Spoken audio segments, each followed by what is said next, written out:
When we were long lining, the fish that we caught on the long line, that used to be brought in the evening, and then it would be laid out on, you'd hose down the fish market, all under the fish market, and the fish would be laid out, all each boat had their own separate place, roughly where you'd lay all your fish out. Yeah. And then the next day, the fish buyers would come out and bid for it.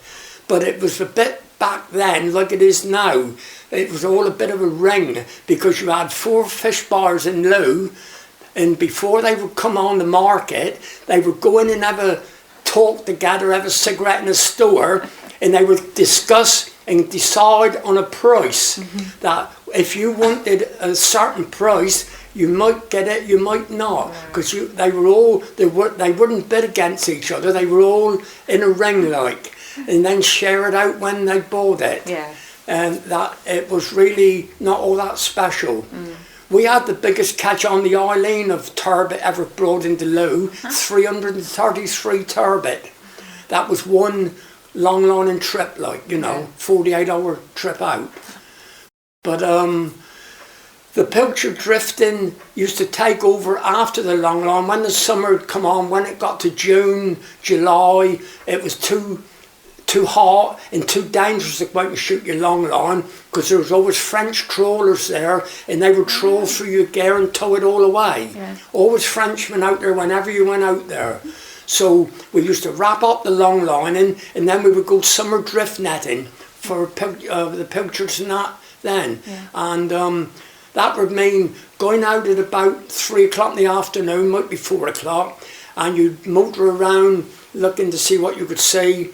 Back then, when I'm on about, we never had no echometers. That if you see a bunch of gannets on the water laying, you used to think, I wonder if they've been eating pilchard or mackerel. And what you would do, you would run them over, go try to run them over, and if they would spew up pilchards or mackerel, you knew that there was, in that area, is where the pilchards were. That's before any echo sounders or anything like that came in. We never had an echo sounder, not for several years when I started fishing.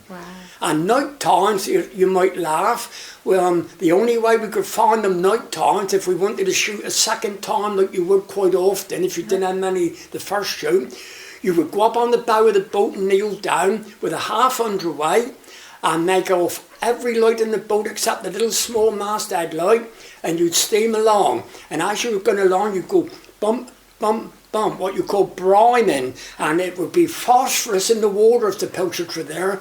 The water would light up, all shining phosphorus, like, you know, and then you would wait till you run out of that area, turn around and shoot your nets back through it again.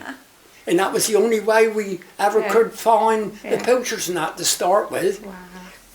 But then when we came into the echo sounder, it was a lot easier, because you could switch on, motor around, and you'd see them come up on the screen, like, you know.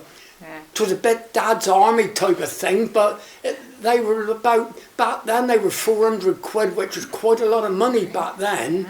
And they worked all right, like, you know. And a man used to come up every month and service it for you. Okay. So it wasn't too bad, really. It wasn't too bad. It helped out, like, you know. And then the winter drifting, that was a bit colder, always rough weather, like, you know, a lot of rough weather. You'd go out about 2 o'clock in the afternoon, and you'd motor down, we would say, off Foyer Poparo, roughly the same sort of track, night after night. The fish used to lay out there, like, always. And you'd shoot your nets, and you'd only shoot them once, haul them aboard, and then you'd try and save tide back in again. And then you'd be down alongside the quay, shaking them out of the net all night. But after a couple of years, the Scotchmen, they had better sophisticated boats, better sonar equipment, fish finding gear, a lot bigger boats than ours, and when we would be packing up, coming in from fishing, they'd be coming down with the bigger trawlers and boats, and they'd scoop it all up, which knocked the shoals of fishing at the pieces, like, really. That the fishing wasn't that good after that, like, you know.